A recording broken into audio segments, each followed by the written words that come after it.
welcome everyone. Thanks very much for coming here today, and welcome to IPPR's Green Hub. It's the first year that we've had our very own Green Hub, and I think that's a sign of the times in the sense that energy, climate, and nature as well has been dominating much of the agenda at this conference as it did last year. My name's Luke Murphy. I'm the Associate Director for Energy, Climate, Housing and Infrastructure at IPPR.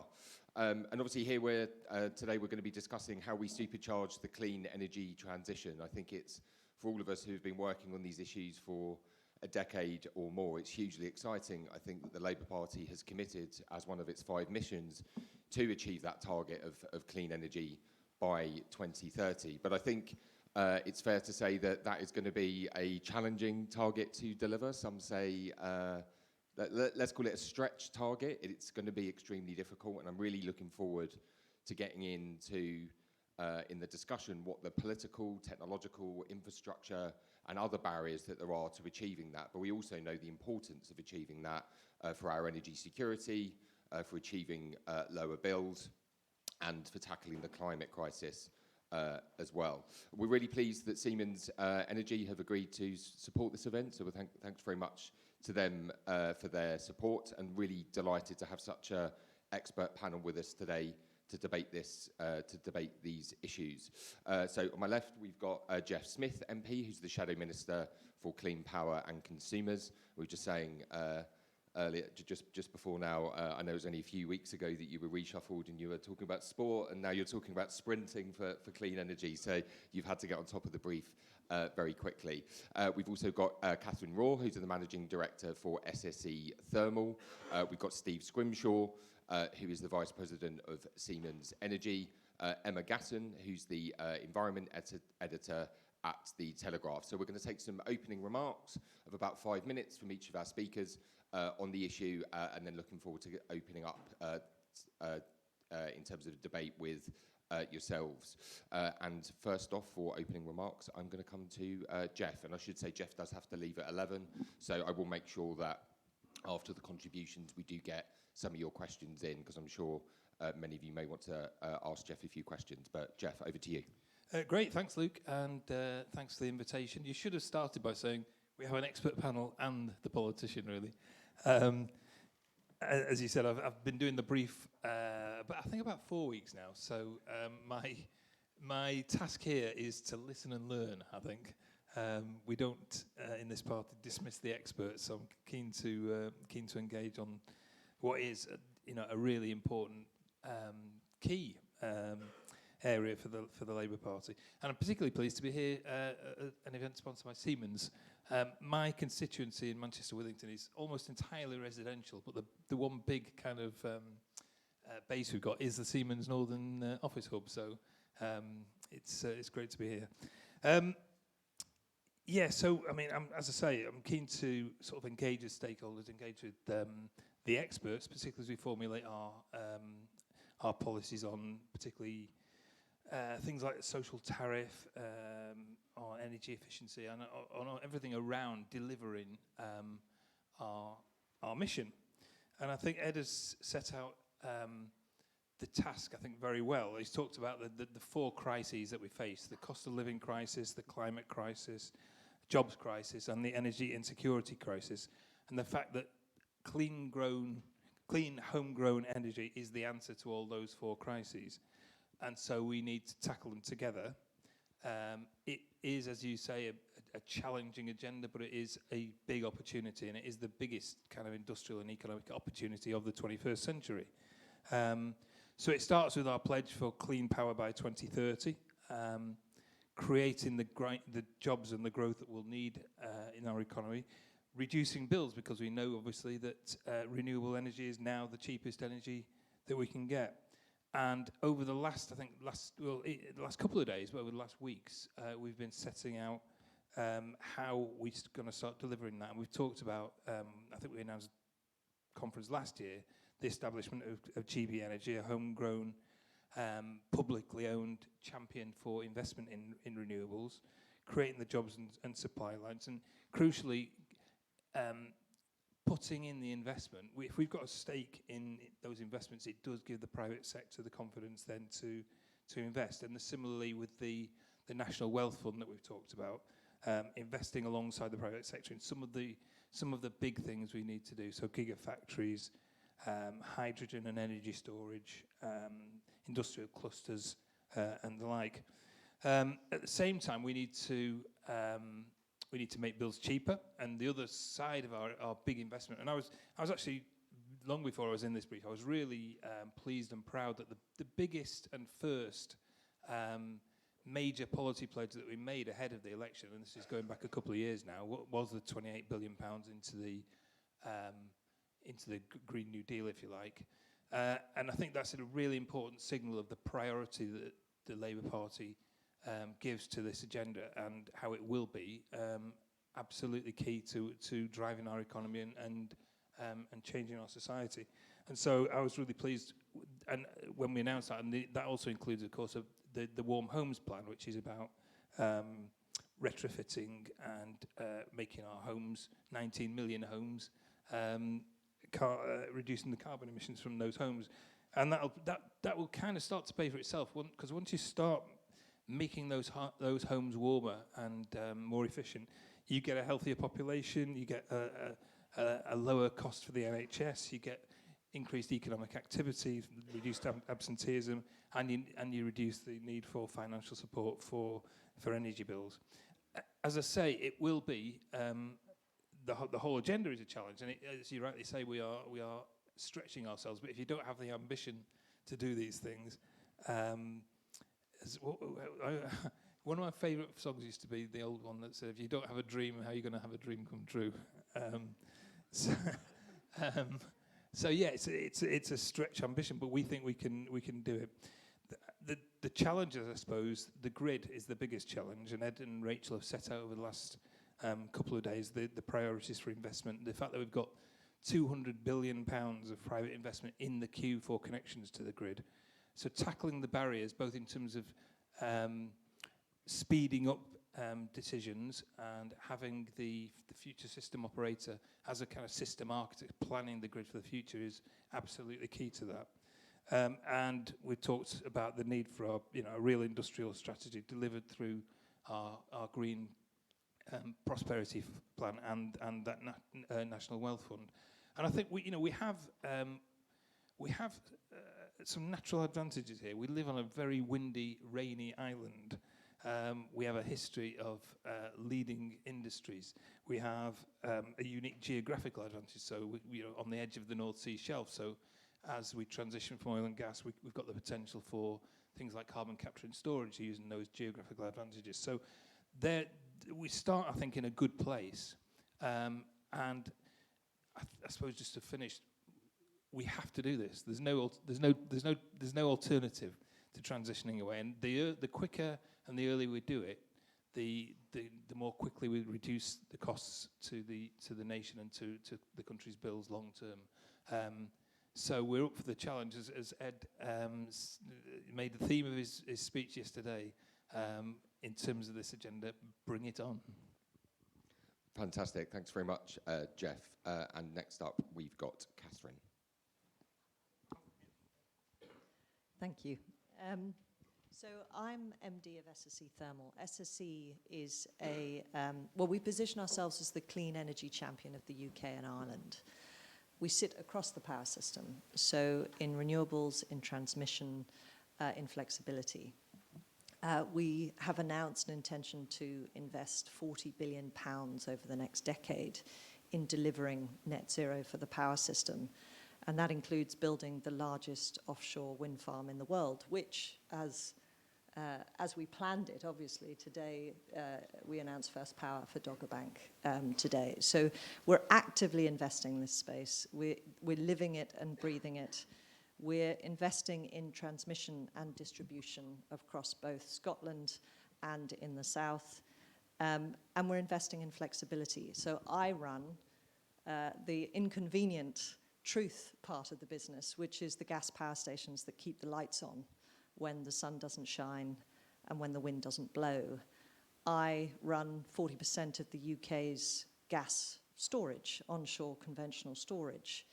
And so when you think about the power system and you think about creating a clean stable and secure power system, you have to look at everything that goes into that system. So it's not just about the renewables, which ultimately will lead this power system, but what is the backup? What is the flexibility? What allows you to know that when you switch the lights on, the power will be there? And it's creating that system, planning that system, and ensuring that we're investing in all the technologies that will allow for that system to work that's really going to be critical. And so I'm responsible in SSE for the power CCS and for the hydrogen to power, hydrogen production, hydrogen storage parts of SSE.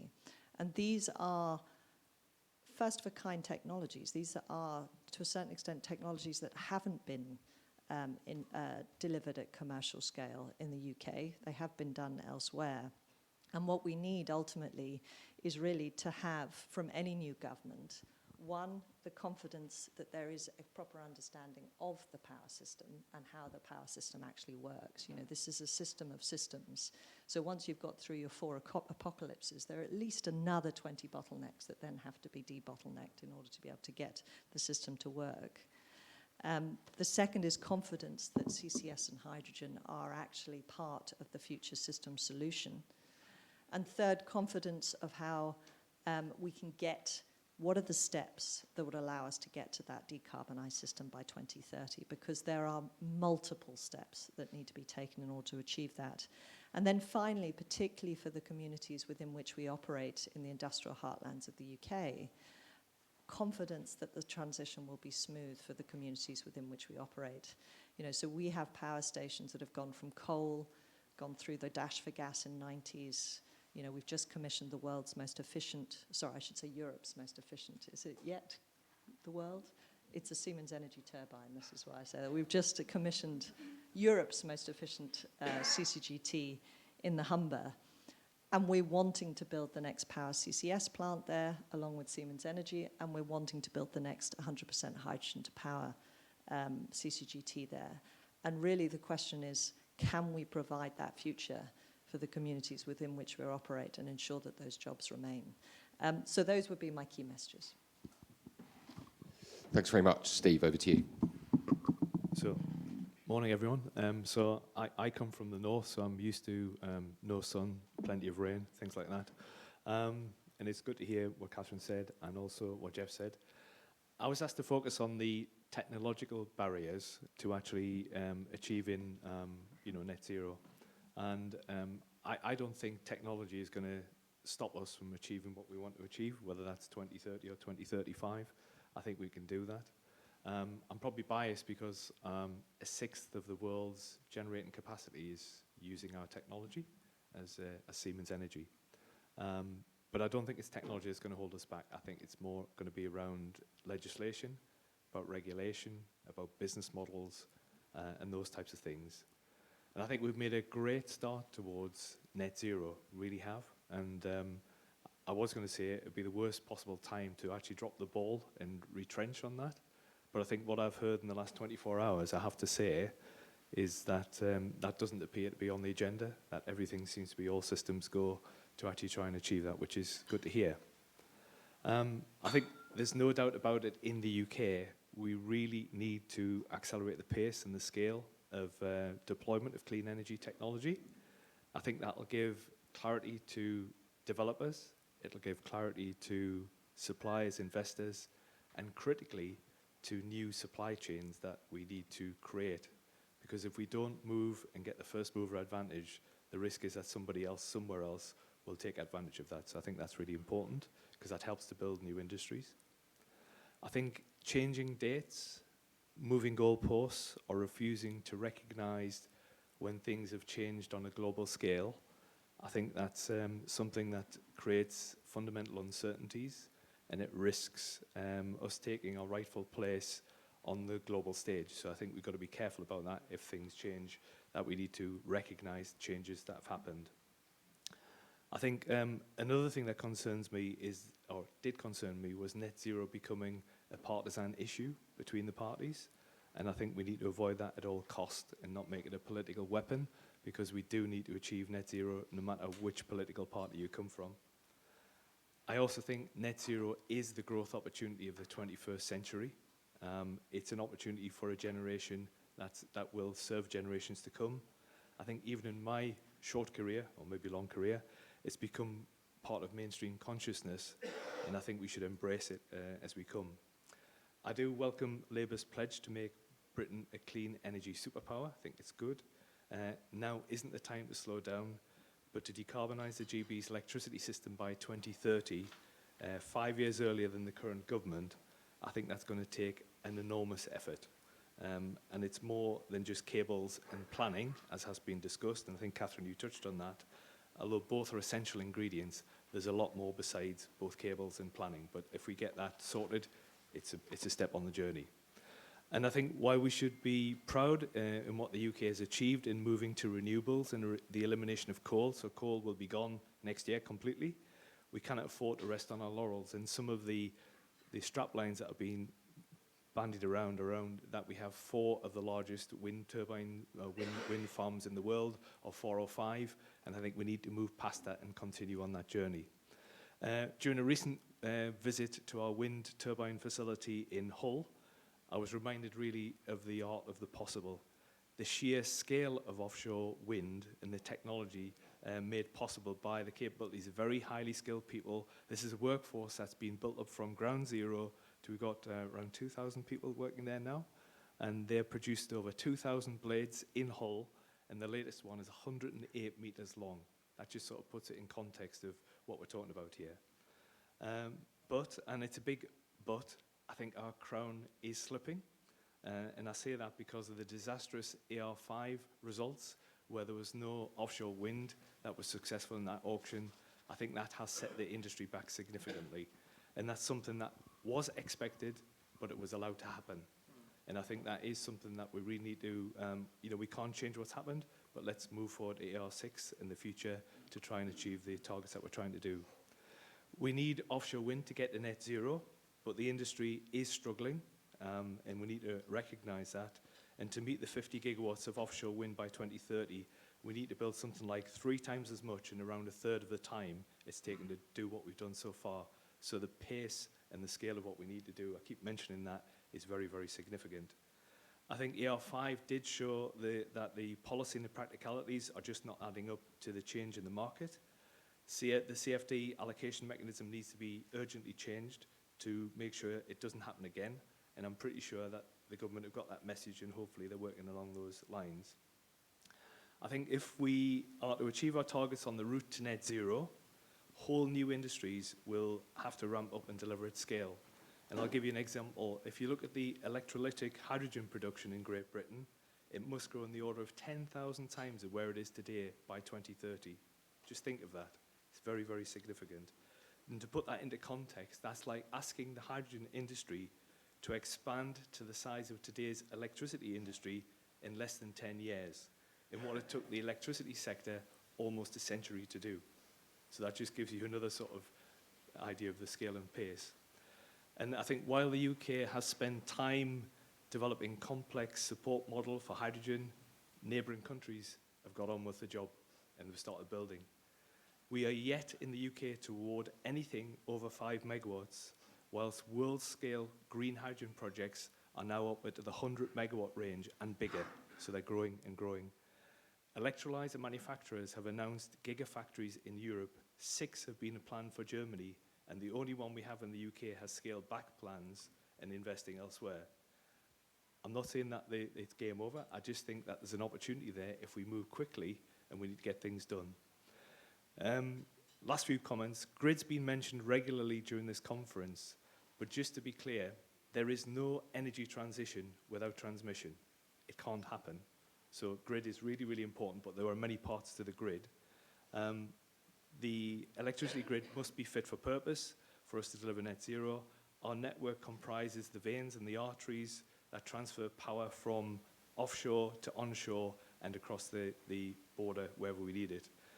Nick Windsor's report that came out last month, if you haven't seen it, it's worth a look. It highlighted that new power lines could be built in half the time. We need to ensure his recommendations are taken in full and implemented to make sure that this really happens. It's a generational opportunity, and it's a reality of what we need to do. we've just in Manchester, just to pick up in Manchester, we've just recruited 120 highly skilled engineers to create a centre of competence for HVDC connections. So the further you get offshore, you need HVDC as opposed to HVAC connections. And so we've recruited, as I say, 120 people in Manchester, which is part of growing that sort of capability. And I think to supercharge the clean energy transition, we need to make the UK the place to do green business. Short term, that's accelerating project initiation and getting things going. I think long term, it means a pragmatic, refreshed regulatory programme, both across Britain and the devolved nations, that enables us to create new projects and grow capacity so that we can keep delivering as we head towards 2030. Thank you. Fantastic. Thanks very much, Steve. And last but not least, over to you, Emma. Thanks very much. Good morning. The great thing about being a journalist on a panel like this is that I don't have to come up with solutions. So I've just got problems.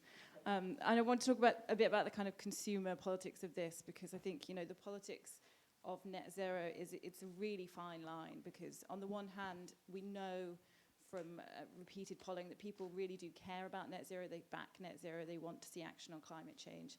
But on the other hand, they are really worried about the costs to them and what the impact is going to be on their lives. And that's where you start to see kind of support wavering. People don't want to pay large sums out of pocket to fix a problem that they see as being out of their control, not something that they have done. So I think part of that is about perception. And the story that we've had so far about net zero is really that it's an opportunity, it's not a cost. And that it should not involve big sacrifices by society or by individual households. And I think that has been an easy story to tell until now. And actually, I'm used to kind of coming on panels and talking about the big challenges being sort of home heating, switching to heat pumps, or maybe even electric cars. But actually, I think we've kind of even reached the end of the road on our decarbonising electricity in our power system being easy. That has been relatively easy for households up until now, and I don't think that's true anymore. I mean, there are a raft of challenges here, and obviously, these guys can talk more about the technical challenges and the technology, and I think there are big questions over a lot of those, and also big questions over supply chains. But at least as big is the political challenge. I mean, we're obviously going to hear more from Keir Starmer later on this, but can a Labour government get the support for building that it needs, which is something the Conservative government has not been able to do over the past 13 years, because we are talking about huge infrastructure in people's communities, 800 miles of cabling, pylons, onshore wind, substations, new nuclear. I mean, how do you get people on board with that? Is it really going to be enough to offer them cheaper bills? On top of that, there's going to be a reform of our electricity system. So charging, people are going to have to get their heads around things like using their electricity at different times and things like that. That requires a new way of thinking. We also need households to move faster on energy efficiency, I think, if we're going to make this work. And I don't really see yet that people are being persuaded that they should be investing in insulation rather than a kitchen upgrade. So there are some big risks here, and I think, big risks kind of politically if this doesn't work, because one is if you lose support by moving faster than people are ready to do and faster than they are willing to do. And so you've got to move in tandem with people, and you've got to be able to, we always say this, kind of bring people with you. And then there's a big question, really, I think, about what happens to the narrative around net zero if this turns out to be more expensive or more difficult than promised. Is that going to be tricky for the credibility of a government if we get to 2029 and it turns out that this is a huge project, another huge infrastructure project that we are not going to meet? So I'd be interested to hear from Jeff about whether and how Labour have made this calculation that these risks are worth it, because what they're trying to do really is essentially get to the same point just a few years earlier. So I think there's a balance there, and I'd be interested to hear the kind of reasoning behind that risk. Amazing. Thanks very much. I'm going to have used my position as chair to ask a couple of questions myself, and then I will open to the audience. There's already someone on the back raring to ask a question. AJ's had his hand up since about 10:05, so but I will come to you first. So a couple of things. I think one is on the economic opportunity, and I guess, I mean, this is for everyone, but directed particularly at Steve and Catherine, I guess, is reflecting over the last 10 or 15 years. I think there's no doubt that you can say that the offshore wind has been, up until recently, has been a kind of huge UK success story in terms of decarbonising the power system. And indeed, many countries in the world have looked to us for that and to learn from that success. But I think on the economic side, and have we really reaped the economic benefits from that? You know, we had our IPPR analysis out last week, which showed that, you know, the green goods and services sector in the UK is 3.9% of GDP. It's 50% lower than it is in the EU.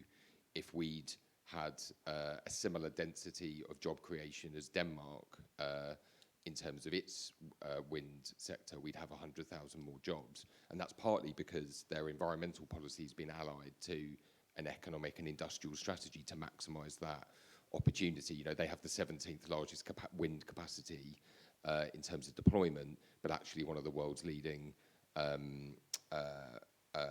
manufacturing sectors, and the UK does not have that. I just wonder, like, any reflections on the past in terms of whether we've really maximised the economic opportunity, and then what do we need to do in future in order to maximise that? Emma, so that's predominantly to Steve and Catherine.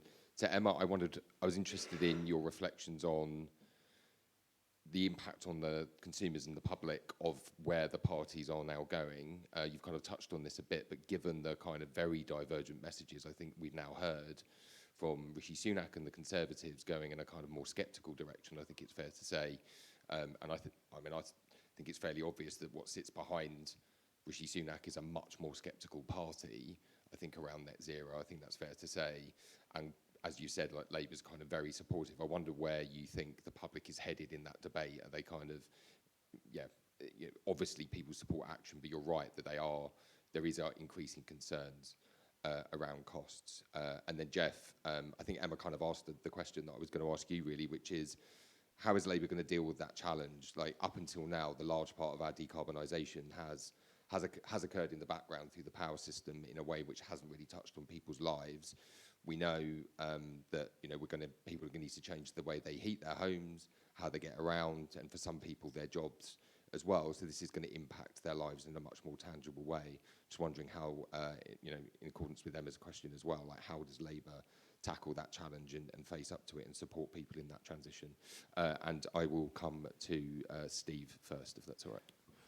So if I sort of ask that question with the people in Hull who've actually created long-term career jobs and lots of supply chains around them, I acknowledge, I think, you know, if you talk about nacelles and you talk about towers and things like that, but I think there's also an associated industry with building wind, offshore wind, which is all the transmission connections and all of the offshore transformer modules, that the latest ones that we're making in Smolders in Wallsend, just about a few miles down the road from where I live.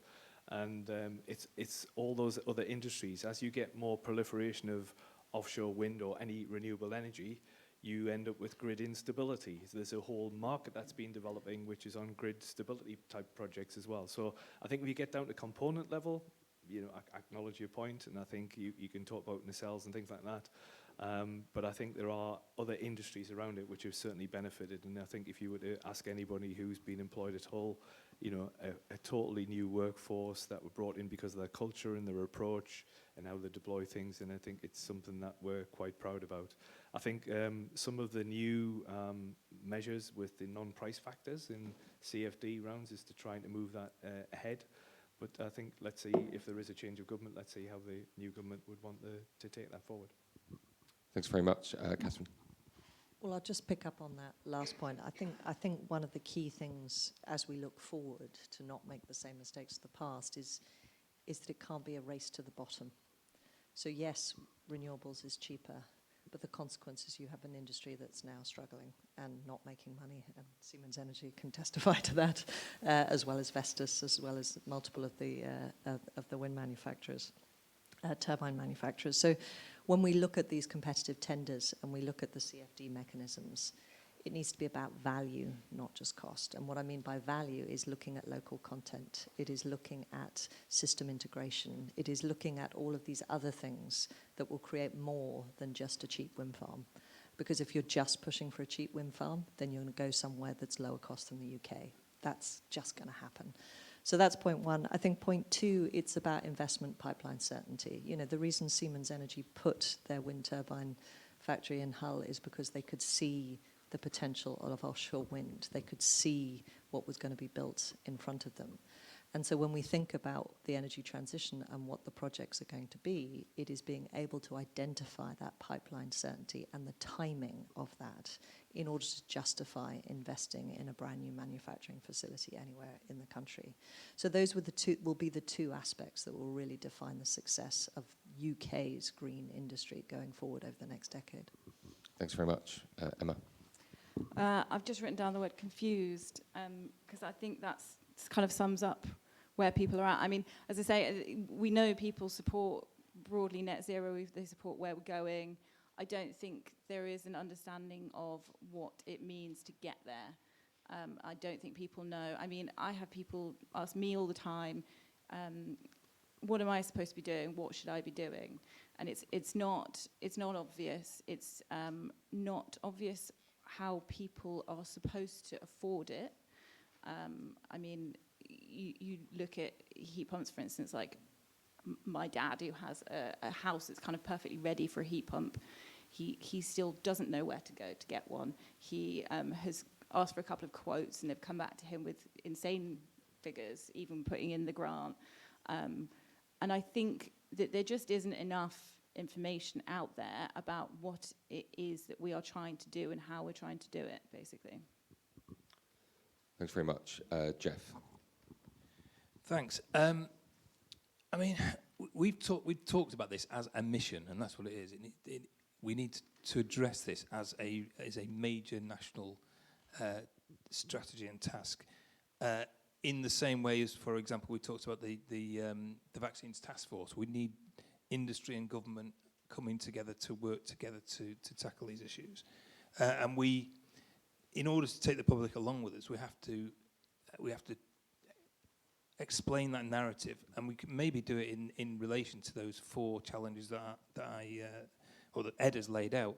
Firstly, in terms of the cost of living, yes, this will bring down your bills long term because renewable energy is cheaper, and it will decarbonising your homes will make your bills reduce. So there's a kind of long-term benefit there that we need to ensure people are aware of. In terms of the jobs challenge, we need to be clear that this is, as Steve said, the economic opportunity of the 21st century. This is how we create well-paid, good, unionised jobs. And there are ways we can do it. I think Catherine talked about the contracts for difference process and adding value into there. The other way we can add value is we've talked about a British jobs bonus. So if you create jobs in the priority areas, that can be taken into account in the tender process. So, for example, if you're creating an electrolyte facility, why not put it in some of the old industrial heartlands that have been decimated in the last sort of couple of decades? And if we can create jobs in those areas, that's how we take people along with us. In terms of the climate crisis, I mean, I think. Well, we've seen two things. In terms of the energy insecurity thing, we have seen over the last year the challenge that we have because we are exposed to Putin and the petrostates, and we have to make sure that people are aware of those issues. But finally, I suppose in terms of the climate challenge, we have to make clear that this is the way to address that. And I'm not sure that Sunak is on the same page as the public on this one.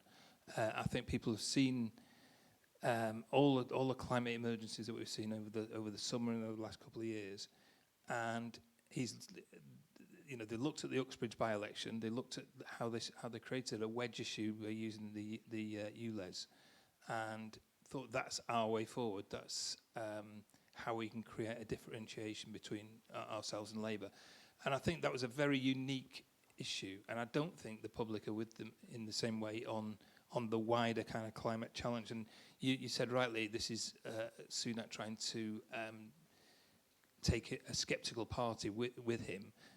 That's true, and there are obviously voices within his own party, Chris Skidmore not least amongst them, making the arguments the other way. So I don't think it's going to be all that easy for him. But even taking into account the internal debate in the Conservative Party, I'm not sure that that's where the public are. I think the public recognise there is a crisis, and Emma may be right.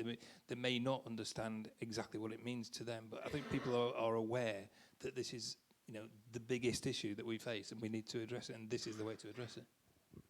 Thanks very much. Right, we're going to open up to audience questions, so if you could put your hand up. So, AJ, I promised I would come to you first, and then the person in the white shirt just by the wall next, and then Doug at the back. AJ. Thanks, Luke. And thanks to the panel for this really informative session this morning. My name's Ajay Alawalia.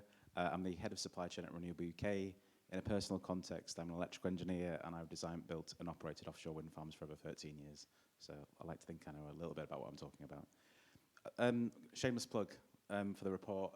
The Offshore Wind Industry Council has recently published, called the Supply Chain Capability Analysis, that focuses specifically on the offshore wind industry. But the relevance of the topic today is that we talk about the economic value and opportunity to the UK. We have actually quantified that we see this as being over £92 billion of gross value add up to 2040. And as part of the work we're also doing, we identify the fact that the industry has the potential to employ well over 100,000 people. On that point, I'd also like to add that we already do have a successful offshore wind industry in the UK, and the fact that we are already employing thousands of people in all parts of the country as well. So that's just one thing I want to emphasize. My question relates to the supply chain, in the sense that we have to significantly ramp up our capability, which the report speaks to, but also how that interlinks with the grid reinforcement projects and programs that you're seeing and that are required across the country as well. The risk is that the same components, whether they be transformers, substations, and cables, is that there will see a competition, not just at a sort of global level, but between the equipments that are required for offshore wind and for the transmission systems as well. So there's a risk that we'll actually be competing for the same parts and equipments and services, when actually, when you combine the need for those two elements, what you see is an overall significant need, which might justify from a business proposition perspective, the case for a new factory, the case for an entire new training program, a case for a new college being built in a local area, a deprived area that someone mentioned before as well. So I wanted to explore this point with the panel to see, do you agree with that hypothesis? And if so, what can you do about it? Thank you. Thanks very much. Just go to the next question. Thanks. Ruth Bergen from Transform Trade. We've learnt to our cost in the past few years that the international architecture for energy really matters to consumers and for business confidence. Something that isn't often looked at is the importance of trade and investment agreements for energy. We've been looking at the Energy Charter Treaty that is currently offering large sums of money to companies when countries attempt to decarbonise, withdraw from fossil fuel projects.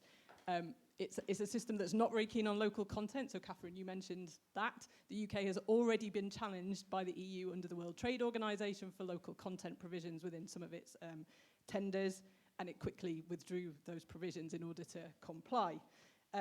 EU countries and the Commission itself are already signalling that they want to withdraw from the Energy Charter Treaty. In the UK, we've heard very little, either from the Conservative government or from Labour, about what their position is on the Energy Charter Treaty in particular, but also how the trade and investment architecture deals with energy. I'm interested in what the panel thinks about how the UK can be a positive influence in that space, can make sure that we have a system that's going to allow this quick and hopefully as cost effective as possible for the consumer transition away from fossil fuels. And I'm very interested to hear whether Labour might be committing to a withdrawal from the Energy Charter Treaty. Thanks. Thanks very much. Doug. Thanks. It's Doug Parr from Greenpeace. Thanks to all the panellists for interesting presentations. I want to just make some have some thoughts about Emma's entirely legitimate points about where people are at on this. The first thing to say is that the Climate Assembly was a project by Parliament initiated in 2019 by a little-known backbencher called Rachel Reeves. And that showed that when people understood what was involved, with heat pumps and electric vehicles and industrial transformation, to deliver net zero, they were still up for it. They still thought it was the right thing to do, but what they kept coming back to was it needs to be fair, and people need to be helped and supported through the process. So some of the things around fairness are issues of policy, and we can support certain things. Take, the gigafactory that Tata is going to construct, we hope, in Somerset. Cost of about £20 per household. Was there any screaming dissent at this? I didn't detect any. Everybody thought, yeah, that's a good idea, actually. Yeah, we need that. And so many of these areas are areas which are financing issues. Electric vehicles, expensive to buy, cheap to run. Heat pumps, particularly if you get some of it right and you use some of the initiatives from Octopus, for example. Not that expensive to install, cheap to run. Obviously, we know about renewables, expensive to install, cheap to run. Financing challenges, which are subject to policy. But the missing piece, it seems to me, and what the Climate Assembly was pointing to, is there's nothing there for the consumer journey. And, there's some great stuff coming from Labour, and frankly, if there's a competition on who's best on climate between the two main parties, it's not much of one at the moment. But I would love to see a bit more from Labour on how to help and support people through the changes that will need to come, and how they can, if it's going to be a national project, we need to do that, and we need to have assurance for people. Because if people are choosing to install a heat pump off their own bat, if things go wrong, it's their problem. If it's happening because government says it's got to happen and things go wrong, it's kind of government's problem, isn't it? So I'd love to hear a bit more about that, and any remarks from you, Jeff, would be great to hear. Thanks very much to all our questioners. Just to echo actually that point on fairness, we ran a 2-year process at IPPR, the Environmental Justice Commission, and we held citizens' juries around the country in areas that were going to be particularly affected by the transition, Aberdeen, South Wales Valleys, Thurrock, and in the Tees Valleys as well. And actually the conclusions that came back for them were remarkably similar, the issues around fairness. And actually, we argued for a £30 billion annual investment plan, which slightly inspired Labour's Green Prosperity Plan. But I think the key thing about that was about using some, of course it's incredibly important to use some of that investment to support the creation of manufacturing and for an industrial strategy. But I completely agree, actually, on the flip side, on the fairness side, a lot of it is about providing that support to consumers, and maybe we've seen slightly less of that. I agree, it'd be interesting to hear that, but that's definitely reflected in all of our work as well. So we've got Doug's point about fairness, Ruth's question around the energy treaty, and Ajay's points around supply chain and his hypothesis. And I will come to Catherine first. Lucky me. Right, so on coordination, so a couple of comments on the supply chain. So we're seeing this internally insofar as we have a huge renewables division and we have a transmission division. The way in which the system is set up is that they can't coordinate. So regulation, transmission is a regulated business, generation isn't to the same extent. So it's illegal to coordinate in that respect. So if that's going to change, we need to consider it. And I know that there is discussion around what is the role of government in those procurement strategies. I think the one thing that we would say is what we don't need is more bureaucracy. What we need is investment certainty. And so if you are able to illustrate to the supply chain and to suppliers, speaking independently but aligned as to what your needs are going to be over the next decade and how you're able to commit to them now in order to ensure that you can access those manufacturing windows, then you are able to access equipment. At what cost? that depends, but you are able to access it. So for me, the message is we don't need more bureaucracy in the supply chain than we already have. The second one on the energy charter comment, it's funny, Steve and I were in Berlin a couple of weeks ago, not that we always go around to the same places, but the UK has signed a joint declaration of intent with Germany on the hydrogen sector. And I was chatting away and trying to work out how it was that Germany was already funding investment in salt cavern storage, it was funding investment in pipelines, it was funding investment in all of these things, but is subject to all the EU rules that everyone else is subject to. And the response was, oh, well, they just find a way. And so that would be my response as a pragmatist and someone that just operates in the industry, which is there are mechanisms, there are structures that are competitive, but that ultimately direct investment into this country rather than away from it. And I think it's an excuse to say that these sort of free trade structures prevent you from doing that. Obviously, they don't help, but I think there are ways of overcoming that. And then finally, on fairness and policy and the consumer journey, it's interesting. I work in a company. So my background is I came from the city and then mining. So coming into a clean energy champion, at last I was on the side of the good, and then I realized I was running the dirty bit of the business. But what's fascinating to me, and I know we filter and self-select because those are the kind of people that are coming to work at our company. But I sat in the room talking to 30 plus graduates that are coming to work just in the thermal division. And these are people that are willing to fight to deliver the energy transition and to deal with the complicated issues. And it's because they understand. And to go back to your point about the key of education, when we talk about CCS and we talk about hydrogen, once there is an understanding of what role they play and why it is the UK is positioned relative to others, how much of the energy system it's going to play, the conversation around are you locking in fossil fuels, is this a big oil and gas agenda, versus actually we have depleted gas fields that could then store CO2, that means we can get to zero emissions faster than any jurisdiction out there. Those conversations are easy when you treat people as adults and that they understand what it is we're trying to do. So if there's one thing as an outsider looking in, it is at the moment the narrative is piecemeal and broken up. And it isn't one single message of how do we get there fast.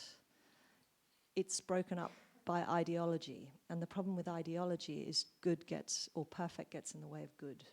And that would be my advice to the next government, is don't let perfect get in the way of good.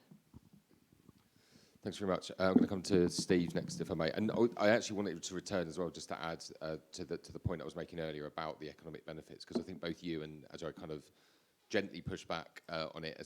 But I kind of wanted to ask the question again, which is, I don't think we doubt that those economic opportunities were created and have been created. It's about whether we could have created more with an industrial strategy set to maximise those things. And I just wondered what you thought of, if anything, of Labour's plans around the industrial strategy side to maximise the benefits in future. So maybe answer that one first. Yeah, I think if we had an industrial strategy which was more robust, then perhaps you could have had more value.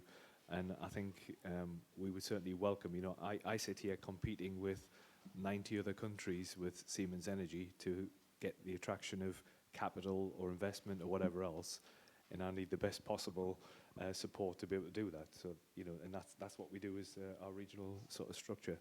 I think, AJ, just to pick up on yours, I think on the supply chain report from Renewable UK, I welcome that. It was very good. Saw the investment there. On the supply chain, we continuously review our supply chain capacity. Certainly you touched on transformers, and that's something that we've been doing on a global level. We've been trying to look at what do we need to do, and it's always on the agenda to try and push the capacity that you can do within the stable business. You don't want to overcommit and then under-deliver. So we're always looking at that, and it is something that we're sort of very live and looking at that currently. I think what you've seen in other countries is people have looked at things like TenneT have been looking at convoy projects, where they've been looking at multiple projects all linked together, all of the same technology, not with nuances between one developer and another developer, and that makes it a lot easier to cope with the growth. So I think anything we can do to encourage standardization, trying to look at convoy type projects rather than like the ones or the twos, or waiting for funding or waiting for selection and then expecting the supply chain to respond at the end of it. So I think that's really important. Maybe pick up on maybe a little bit of a diversion, but maybe on the point you raised, Ruth. I think when we look at the sort of energy transition in reality of happening, and I can speak practically, we have people in our Newcastle facility who have traditionally built steam turbines and generators. They're now building hydrogen power units for the future. And these are people who actually are absolutely, inspired by getting involved with things which are actually changing the environment for the future. And we've seen that lots of people who are involved in carbon capture and storage, hydrogen storage, burning hydrogen and gas turbines, all those types of things. And these are people 2 years ago, they wouldn't have been talking about it, never mind actually doing it. And it's really inspiring to see people rise to the challenge and have the opportunity to actually contribute to actually making a difference. Okay. Fantastic. Jeff, I'll come to you next. Thanks. When we start talking about the technicalities of components in the supply chain, I'm afraid we're getting beyond my thus far limited technical knowledge.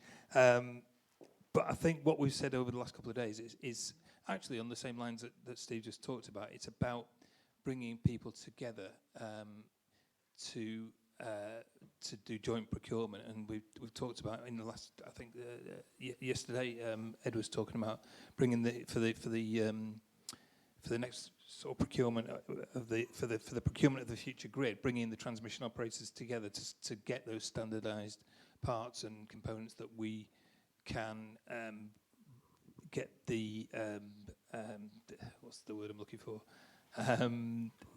Common, yes, that's the word. So we can reduce the prices and work together on that, and that's I think the in terms of principle, that's the way forward, and I think we would be on the same page as Steve just talked about. In terms of the trade agreements, the Energy Charter Treaty it creates barriers to transition. What we need to do is get to a situation where we have an international way forward, and we've talked about reforming it, I think, rather than withdrawing from it. And finally, on the consumer journey, that's a really, I think, fair challenge, because we've talked about. I think Labour's got some really good policies in terms of bringing prices down long term, in terms of how we deliver for the medium term, but taking consumers with us on the first part, the short term of the journey. I think that's a really important challenge, and one that we need to address over the next year or two. I'm not going to be writing Rachel's tax and spend policies, because I can feel her looking over my shoulders as I speak. But one of the reasons that Ed wanted to expand his team and have somebody addressing the rights of consumers is because we haven't really said much on that yet. So that's why the reason he created this new post in the team is to be a voice for consumers and look at how we support consumers through that journey. And that's what that's my task over the next few months is to do that work, and we'll be setting out our plans on that ahead of the next election. Thanks very much. Emma, I wonder whether you want to comment in particular on the consumer journey and the fairness point. Yeah, absolutely. I mean, one thing I find quite interesting when we talk about net zero and the positives of net zero is that it's almost always talked about as something that's good for business, good for the economy, and there really isn't much of a narrative around it being good for us and good for households, and there isn't a kind of picture being created about kind of the net zero future and how it might be better. And I find that really interesting, and it sort of makes me suspicious in a way about why that is, because it makes you feel, well, maybe they don't think there's anything in it for me. And I think that there is a bit of that among households and among consumers, that they are wondering what's in it for them. And I think that some of these issues around fairness are a really big part of that, because I think that there is a feeling that there's something else going on. It's going to be good for business, but maybe I'm going to be the one that's going to have to foot the bill at the end of the day. And I think the consumer protection thing is so important. I mean, we're already seeing it with installation in people's homes of solar panels, for instance, of heat pumps, where things go wrong, and there is really not a lot of recourse for them. I mean, insulation, cavity wall insulation, we've had that obviously over the past decade or so. So that is huge, and I think with things like that, it really is often a word of mouth thing. So someone will say to their neighbour, "Oh, I got this installed, it went really well," or they'll say, "It was a disaster, absolutely do not get a heat pump," and that I think is the big danger there. So I think that is something that's been really missing. So it'd be kind of interesting to see where the role goes. Fantastic. Jeff's got to go at 11, so I'm going to take 3 questions. I am going to ask for questions rather than contributions, if that's okay, and we'll try and get them all in, and then I'll come to Jeff first. It's the person here in the second row, and then the person behind them. There's some diversity in our questioners, but and then the person at the back. Hi, I'm David Blackman, representing Utility Week magazine. I'd just be interested to get the panel. I mean, we've heard a lot of concerns this morning about the pace, the amount that needs to be done in order to get to a decarbonised power system. So I'd be interested to hear the views of the panel on the feasibility of given that many people think that 2035 is a very ambitious target, the feasibility of Labour's plan to get to net zero grid by 2030. And also linked to that, whether you have any concerns about the availability of critical minerals, which are, of course, essential for so many of the net zero technologies like copper, lithium, etc. Thank you. Thanks very much. The person behind. Hi, Jonathan Selwyn, Bluefield Group. We develop, build and operate solar and storage projects. And we've got about 0.5 gigawatt of projects waiting to be built. That's solar and storage projects. There's 2 reasons we can't build it all at the moment. The first reason is to do with supply chain we've heard about. So it's to do with transformers. We can't get hold of transformers. It's a world market, we've heard. We've got 2 years wait for that. The second point is on grid. We don't know when we're going to connect any of our projects. We're spending tens of millions of pounds. We can't even get hold of a grid engineer to tell us anything. Transmission don't talk to distribution. There's a shortage of staff in both areas. So it's a bit of a challenge. So I want to ask the question, one of the failings over the last few years has been enforcement action by Ofgem, and also allowing the distribution and transmission companies to invest into the future, not stand still, but invest for the future. What would Labour do to encourage or provide the power to Ofgem to make sure the distribution and transmission invest for the future and properly resources that investment? Thanks very much. Sneaking a few comments in with that question. The person at the back. And a fascinating panel, thank you very much. I'm from Big Society Capital. We're the UK's leading social impact investor, and little known, but we're the largest investor into community energy projects. We've got 3 minutes, so I'm going to ask you to get straight to the question. Sorry. How big a part is community-owned energy in the plans, and what will Labour do to encourage it? Fantastic. Jeff, I'm going to come to you because I know you've got to... Oh, sorry, hang on 1 second. I know that Emma wanted to ask a question, but please let it be a question. It is a question. My question to Jeff is really, I'd be really interested to hear about Labour's view of the role in hydrogen in home heating, because it's a really big open question, especially for Labour, because I know that a lot of the gas infrastructure industry is very interested in maintaining hydrogen. That's a can of worms to open when Jeff has got 3 minutes to go. Jeff. Gosh, it is a kind of, but there's a few cans of worms there. On hydrogen home heating, I mean, we've got these village trials that are going on, so let's see what comes out of those. There's clearly we think a role for hydrogen in power. In terms of home heating, I think we we're not. We want to see how it can be delivered, I guess is what I'm saying. On the 2030, we've said all along it's a very challenging and target, but all the work we can do, if we can make this, as I said earlier, this national mission, this on the scale of the vaccines task force, then we believe it can be done. In terms of the transformer supply chain, I'll have to get back to the person who asked that. That's not something I'm an expert on. The grid. I mean, we don't have an option other than to make that also a mission. We are, as I said, I think earlier, £200 billion worth of projects that can't get connected. We spend sometimes up to £62 million a day on constraint payments. So that's the number one, I think, priority. And it goes also into the question about community energy. We absolutely see a strong role for community energy, but there's no role unless you can get the connections onto the grid. And so that, I think, the things that Ed in particular has talked about over the last day or two demonstrate that we recognise the challenge, we recognise the problem. We need to get the answers to that. Fantastic. Thanks very much, Jeff. Jeff's got to go now, but we will carry on with the remainder of our panel. But if we could just thank Jeff in the usual way. Thanks, Jeff.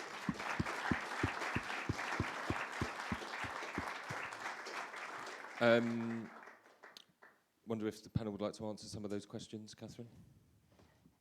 Do you move over if you like?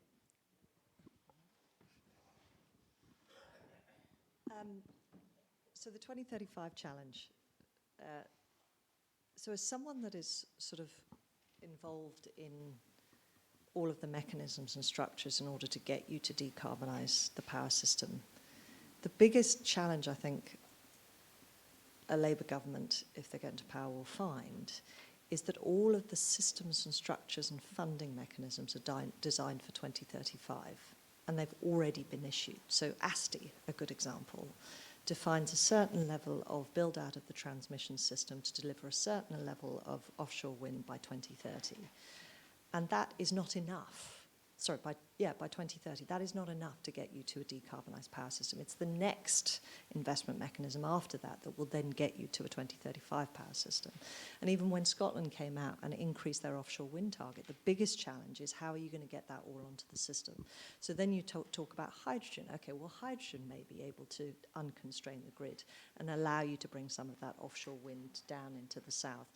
So then you look at the mechanisms. Okay, so how are we going to get hydrogen in? Okay, well, we'll look at the industrial cluster process, and we'll look at the blue hydrogen carbon capture and storage process, and you look at the power CCS process, and then you say, well, the first industrial cluster FID isn't until September 2027. COD 27. Okay, so that means your first projects aren't going to be built until 27. So your first pipelines aren't going to be in place until 27. Your stores can only ramp up at a certain pace. So how on earth are you going to build 9 gigawatts of power CCS in order to then capture the CO2 and get you there? So you work backwards from 2035, and then you realize we should have started 2 years ago. And now you've got someone saying that you're going to get there by 2030. And so I'm all for 2030. I really am.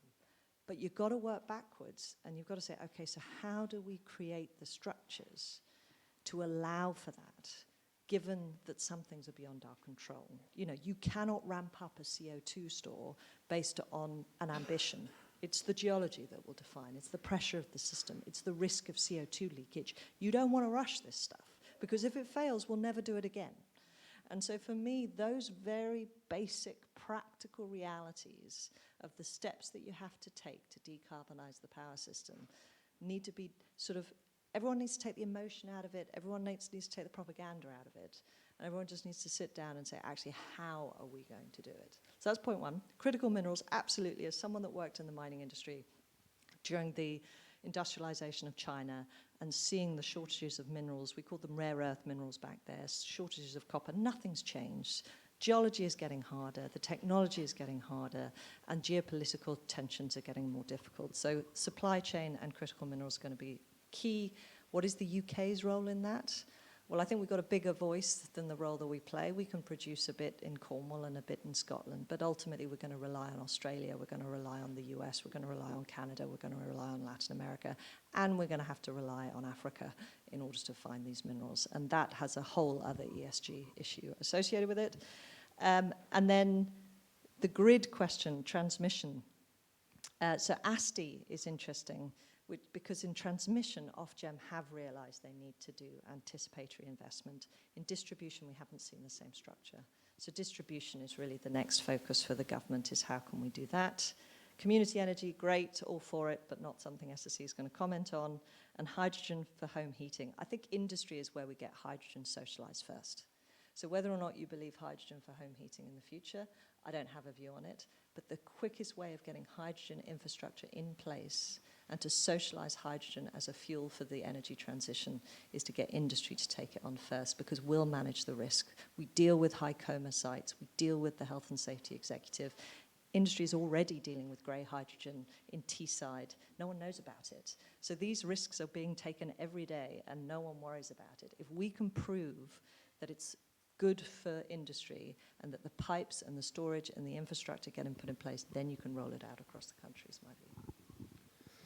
Thanks very much, Catherine. I just want to pick up on one of the points you made, which is around the working back. I do think it's quite interesting around the Labour Party's approach on the missions, because speaking to people in Keir Starmer's and Rachel Reeves' team over the last few months, is that the impact of the mission and having the mission has meant that they are kind of applying that approach, I think, to it, and in the absence of it, they wouldn't be doing it, because I don't think you necessarily would have got such big announcements focused on grid and planning at a party conference. I think it's, they're not, they're incredibly important, but they're not exactly retail. So it's interesting that they featured, and I think that certainly what they've said to us is that that is a product of the mission-based approach. And I'm all for it, but it only starts in 2025, and that's your problem. It's that now to then, you've lost 2 years.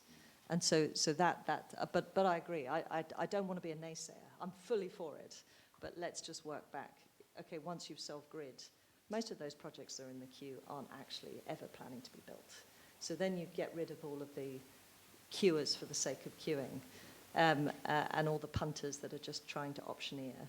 Then you get to the real projects. Then do you define what are strategic infrastructure projects? On that system, do you then go through the community issues of saying you're going to have to build those things? You're then going to have to say, okay, so what are you building? How is it going to connect? Are you going to solve the supply chain? And then what's the backup? And where are you going to build that? So, so much goes into this. And we'll have 5 years then to be able to deal with it. And that's a lot in 5 years, is all my point. Thanks. Emma, Steve, anything you want to add on these points? I think Catherine summed it up quite nicely. David, I think on the pace of decarbonisation, I'm all in favour of having an ambition, and maybe a bit like the Olympics, you have a date and you try and work towards it. It is going to be a challenge to deliver it, and I think it links into a little bit what you said, Jonathan, about supply chains and things like that. If you think, I think we were leading at one point, and then because of the Ukraine crisis, energy security has sort of interfered with all of that. So now everybody's racing to try and get capacity. And most of the capacity is already taken globally in the global supply chain. So you're actually having to look at increasing capacity.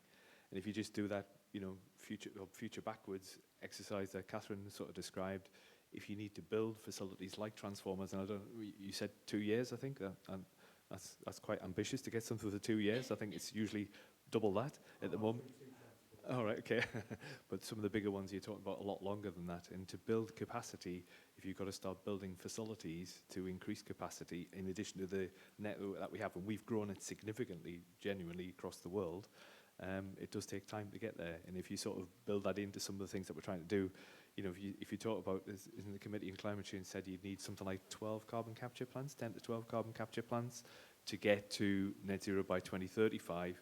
You start thinking about doing that by 2030, and at the moment we haven't got any of them being built. Maybe decisions next year for the first one.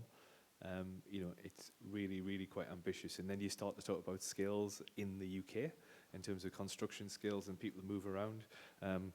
That might be one positive thing about cancelling High Speed 2, or one part of High Speed 2. There'll be construction people will be available, concrete will become available, all those types of things. And these are really difficult things at the moment to try and even get a hold of. Reinforcing bar, concrete, those types of things are really challenging at the moment. So, it's quite a challenge. Emma? Yeah, I do come back to, and I'm obviously just not here to answer, but I do come back to the kind of why, and I don't think that I've necessarily heard the answer on that as to kind of what is the really benefit of moving this deadline 5 years forward. What do we really gain from doing it? And again, as I was saying before, like there is just kind of huge risks of doing it and huge risks of like, you know, it's not like a kind of your personal best at a marathon where if you don't match it, it's fine. Like it has huge implications for net zero if we kind of set targets that we then don't reach.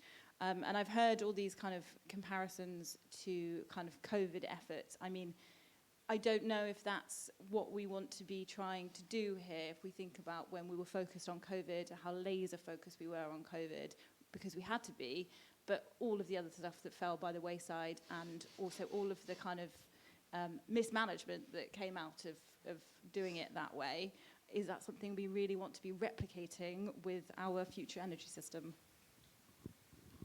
More questions? Person here with the glasses. Thank you. Claire Mack, Scottish Renewables, the Trade Association for the Renewable Energy Industry in Scotland. I'm really interested in the panel's thoughts. We've heard a little bit more about what potentially GB Energy might do. And they've talked about focus on generation, potentially gigawatts of additional generation, but also things like super procurement for components. Any thoughts from the panel about what would be helpful for GB Energy to do? I think one of the things that's quite interesting is that there hasn't been talk of nationalisation of the grid, which I suspect is helpful. Certainly any of the evidence I've seen would suggest that that would be the wrong way to go, but I'm intrigued as to what any of the thoughts are from the panel as to what would be a good way to go for something like GB Energy. Person in the second row with the blue jumper, do you just want to ask a question? Just wanted to take a step back. I wanted to pick up very much on the point that you made in your last remark. My concern is not that we achieve a clean zero grid by 2030. My concern is that we meet a fair carbon budget. And I know that's nowhere near as sexy as setting out these other targets. But let's bear in mind that 5% of the CO2 that's up there came from here, from all of those years that we were fighting well above our industrial weight. And the key, in my view, is planning.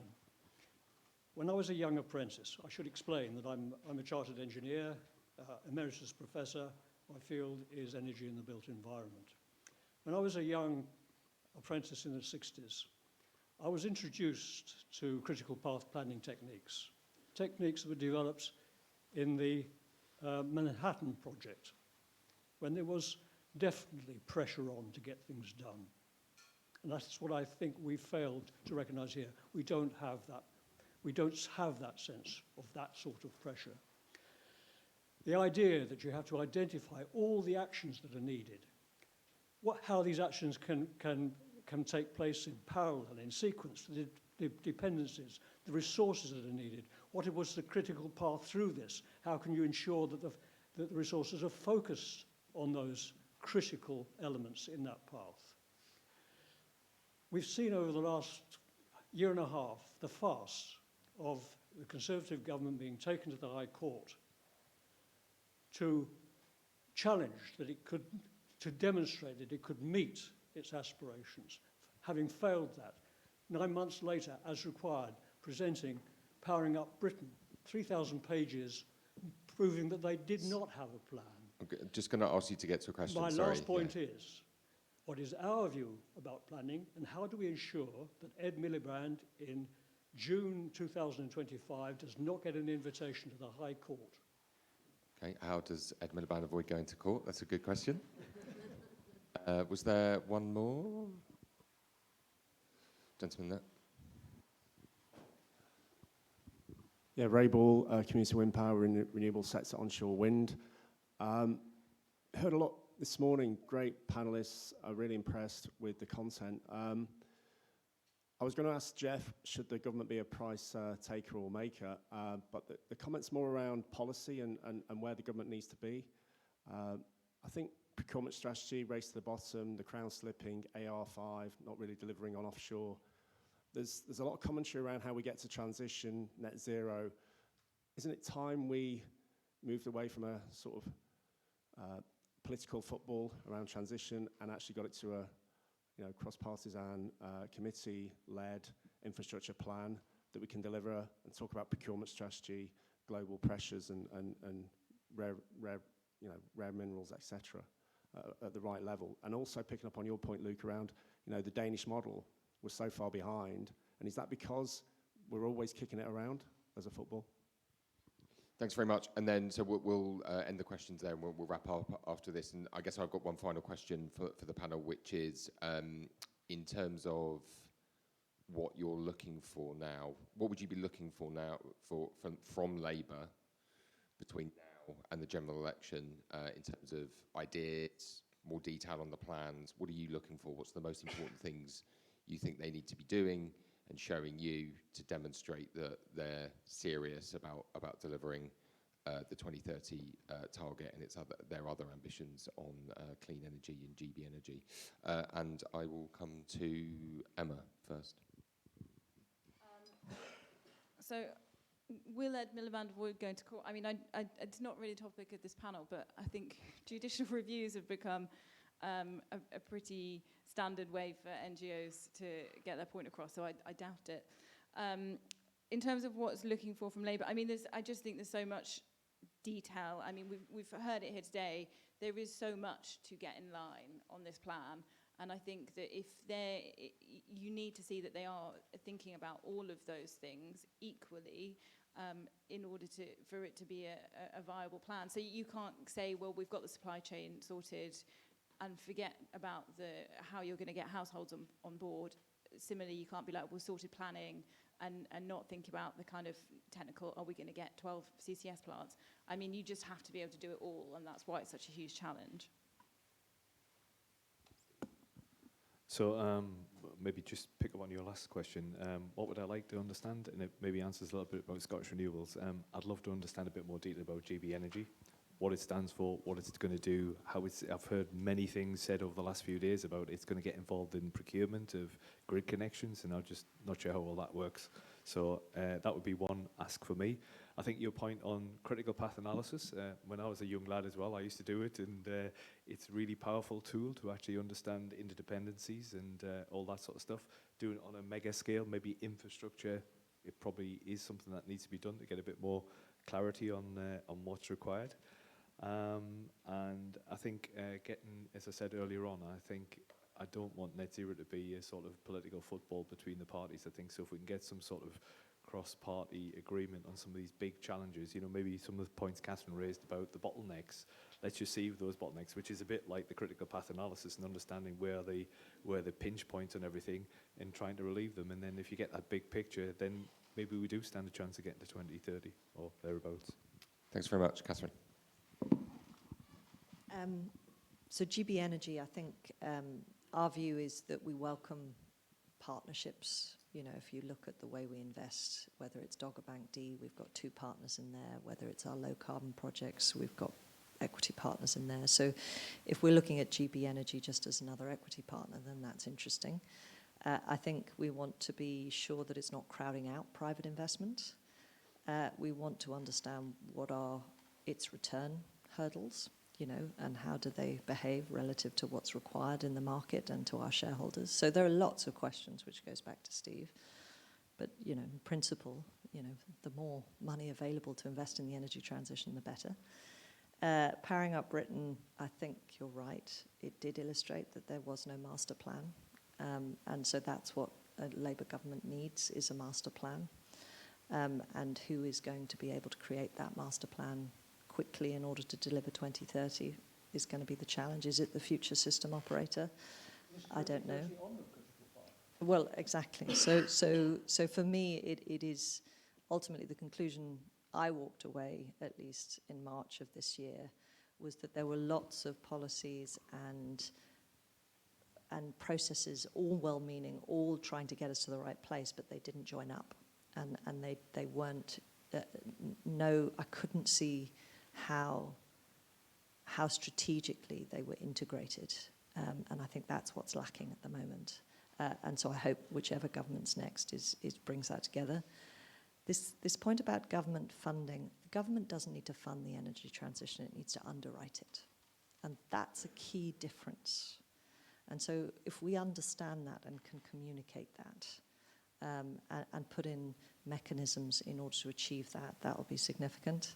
And then my final comments in terms of yours, and I made this same point at the Conservative Party conference last week, but it's slightly different. The three things you need is for running any business, be it country or system is a master plan. So it goes to your point. Tone from the top, and in fact, the tone from the top's brilliant here. So that was what was lacking last week, and execution. And so those are the three things that I'll look for in a new government. Fantastic. Thanks very much. Well, look, thanks very much to Siemens Energy for supporting this event. Thank you very much to our panelists, Jeff in his absence, Catherine, Steve, and Emma. And thank you very much to our audience for coming. Just to say, as I said earlier, this is our Green Hub. We do have a number of other exciting events. There's an event later on green industrial strategy and another one on green growth. Enjoy the rest of the conference and the leader's speech for those that will be watching it. But if we could just thank our panel and enjoy the rest of your day. Thanks.